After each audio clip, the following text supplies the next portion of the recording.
Hi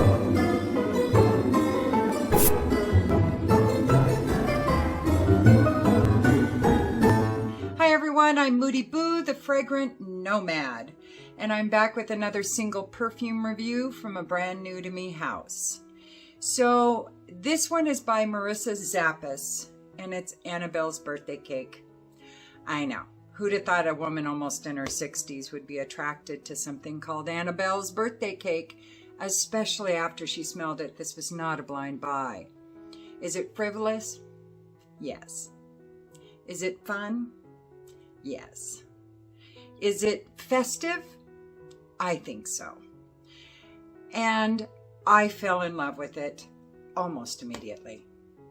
Really surprised. So what surprised me about this so much is, you know, the ego likes to think that my nose is sophisticated and eloquent and mature. But apparently none of those things are actually accurate all the time, if ever. I don't know. It's up to interpretation. And personally, now that I am so in love with this perfume, I question everything. I'm not sure what's real and what isn't anymore because I'm crazy about this perfume. So Annabelle's birthday cake pretty much says it all. It really does. But it's not a candy floss kind of perfume. It's not one of those, I know I always pick on Britney Spears and I don't mean to, but that's always the first one that comes to mind is like a Britney Spears Fantasy or Pink Sugar by Aquilina. That's what comes to mind when I first heard of this perfume for me personally. So I ordered a sample. Why? I don't know, because I love gourmands and I was kind of bored with what I'd been testing and I wanted something different. And I'm so glad. I'm so glad to find out that my nose is not sophisticated, eloquent, and mature. That sometimes it's fun, frisky, and festive, because that's what this perfume is to me. Because actually my husband likes it too. I don't know if he gets cake. I don't remember. He just said, oh, I like that one. You know, and for him, that's like a huge deal for him to say something like that about one of my perfumes. Very few is he really passionately like, whoa, that one's really good. That's happened like 2 or 3 times in my life with him.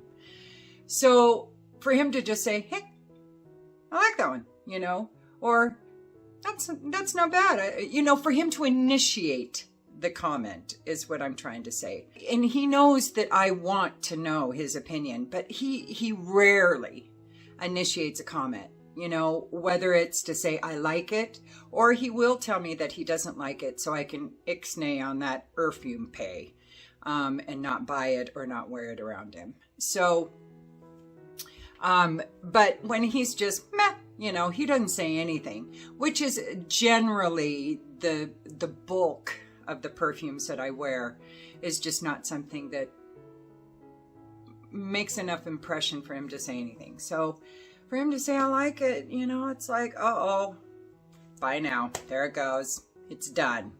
And I'm so glad, because the more I wear it, the more I love it. So let me tell you what's in it. I know. Long intro. Okay.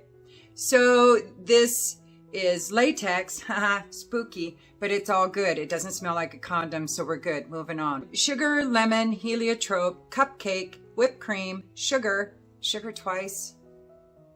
This is Fragrantica, so I'm not sure why they put sugar twice. I should have looked on Marissa Zappas's website to see if sugar is actually added in there in 2 different stages, but that just doesn't make any sense to me. I don't know. Tuberose, rose petals, honeycomb, cacao pod, and tonka bean. So as you can see, there is a lot of notes there that should turn this into a candy floss cakey bomb. But there's more to it than that. Okay, it is a little bit candy floss cakey bomb, but I think it's the hint of powderiness from the heliotrope and the rose and the tuberose that really give it some springtime floral, what am I trying to say? Essence, if you will. If you will. What a pretentious saying that is. But anyway, if you will. Because it isn't straight gourmand. You definitely get the florals in there, and they're beautiful. They're sweet, they're creamy, they're very buttery. And added with those cakes, which I think the cakes also have a little butteriness to it. Not cake batter, but actually baked cake is what I'm getting. The whipped cream is just a sweetness. Now the sugar, I've talked about this before. And when I've experienced sugar in a perfume, and I'll specifically say one of Ilde Soliani's, she's got like sugar and something else. I can't remember which perfume it is. And then there was another perfume that I had that was like 3 notes and sugar was one of them. And then I've had some other perfumes, lots of other perfumes where sugar is considered one of the notes. And there's a common denominator where it's sweet, yes, but there's this hint of tang to it that makes it two-dimensional instead of one-dimensional, like just straight white sugar would be. It gives it, it's like brown sugar has that molasses smell, that hint of dark earthy bitterness that molasses can give to it. Sugar, just straight sugar in perfume, it's a tangy sweetness, but it's beautiful. I really, really enjoy the note itself. Whipped cream, that starts getting into the candy floss, and so it's not my favorite, but it works in here, and it's not a big standout to me. So the cakes definitely are, but the rose petals and the tuberose are there as well. And that sugar. And the lemon also adds to that beautiful, bright, springy essence that I get with this perfume. I don't get a lot of chocolate. Tonka, honeycomb, yes and yes.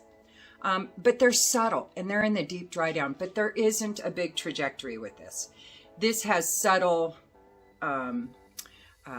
changes before it gets to the deep dry down, but it stays this beautiful birthday cake with frosting on it, and surrounded by rose petals and tuberose, and maybe a little bit of tonka beans sprinkled on top, and some honey drizzled over the top of the icing or something, but it doesn't have any carnality to it at all. It is absolutely a G-rated perfume in my opinion, and that's where I kind of classify it as a frivolous perfume, because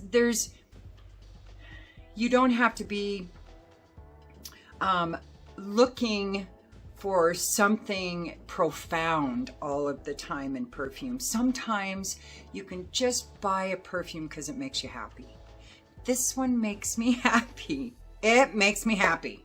I don't know how to explain it any other way than that. I think that it could be worn year round. I mean, I've been wearing the shizzle out of this spring, and I'm going to wear it this summer too. I think with one spray you could get away with it during the day because there is no carnality to it. There is no profundity to it or anything. It's just fun, playful, happy kind of a perfume with a bit of depth and dimension, like I said earlier. So I do think year round. I think night or day, one spray, depending on your venue. Work, probably not, unless you work, at a jump and play or a daycare or something like that. And then you can't really wear perfumes anyway because of allergies, but you know what I mean. So for me, what I would wear this at would be any kind of a venue that I wasn't sure I was going to have a good time. So I would need a little assistance by the perfume I'm going to wear, because I truly smile when I smell this. So if I'm going into a stressful kind of a venue, DMV, there's a good one. I would wear this. Absolutely.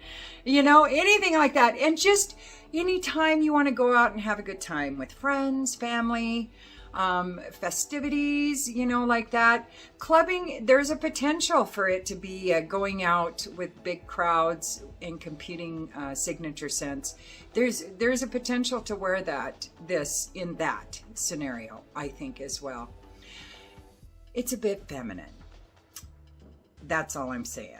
I just don't picture very masculine personalities wearing this on a regular basis. Now, would they appreciate it on their partner if their partner is a feminine personality? Absolutely. I think they really would. I think they'd be attracted to it. But it might not be their shtick as far as wearing it personally. Because it is, I don't know why I classify heavy, desserty gourmands as feminine. I don't know why I do that. But this one, and I don't with most of them, but this one, and you know I don't, because I talk about that all the time, that I'll give it a tick on the feminine side, but it's still unisex, you know.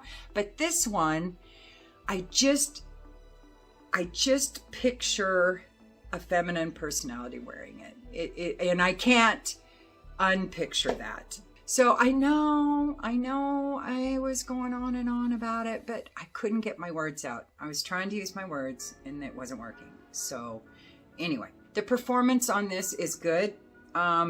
It's not a beast kind of a perfume, but you know, you got to be careful with really sweet, because it is sweet, perfumes being balms, because they can really get cloying and boring and annoying after a while.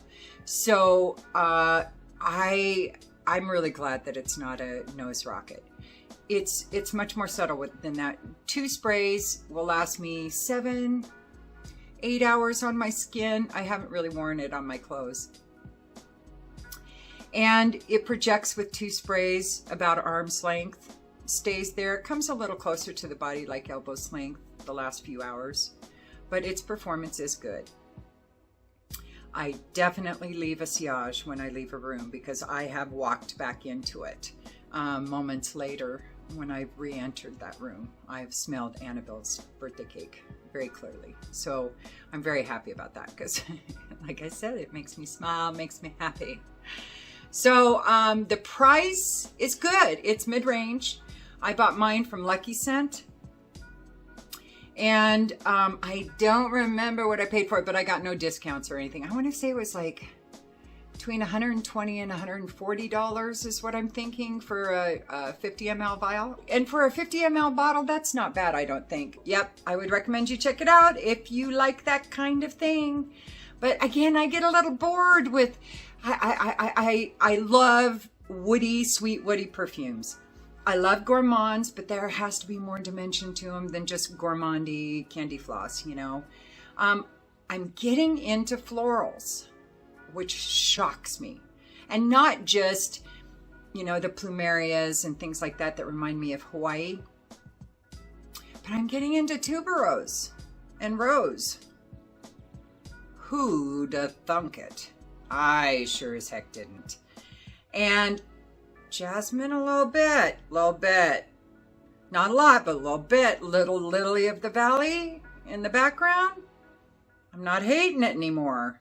Things are changing with me. I don't know what it is. It's probably because I've gone from middle-aged to old. And so things are different now. I don't know. But anyway, I'm very pleased that I'm expanding my horizons. Problem is I'm running out of room again. So shelves are full. Yeah, using the fireplace mantle now. Can't even see how full it is. But I've got to figure something else out. So I'm working on it. I don't know what that is yet. And yeah, so I'll be back. I know I'm seeming a little manic today. And I've had 4 cups of coffee. I usually limit it to 2. But I didn't sleep well last night. And I knew I had to get this video done. I need to paint on my Louis some more. I've got to get some housework done because it's my day off. And all I wanted to do was sleep this morning, so I doubled my coffee. Probably shouldn't have done that. It is what it is. I guess that's it. I'll be back for some more for my second Etsy indie perfume haul. Oh, I've got a couple of good ones already, and I've only gotten a few of them in so far, so very excited about that. And I think I've got a couple other perfumes that I'm just going to add to that indie haul and make it one video, because I'm probably not going to be buying a lot more perfumes in the next month or two, because we're going on vacation in a while, and I'm saving up for a big perfume buy in Seattle. So I'm going to go to Le Labo, I think. I'm going to go to Nazarene, and there was one more place you guys suggested, or somebody suggested on Facebook, in one of my perfume groups. I think it was go to the mall not far from Nazarene, where Nordstrom's is, because they have some exclusives that they carry there that they don't in some other Nordstrom stores, like the one where I live. So I may check that one out too, but for sure Nazarene and Le Labo I'm going to go to, absolutely. But we'll see. I'm going to make a day of it. And then I'm going to go to, it just reminded me, I'm going to look for, anyway, hopefully I find this store that makes their own perfumes and lotions and potions on San Juan Island at Friday Harbor. And I think there's one in Anacortes too that I want to check out. So I don't know, we'll see. And I'm going to try to film it all. If they'll let me film, I'll film. So if they don't, you know, you'll just have to listen to me ramble on. So there you go, trade-off. And that's it. All right, so thank you again for being here, and don't forget to like and subscribe and ring the bell and comment if you want. If you don't, it's all good.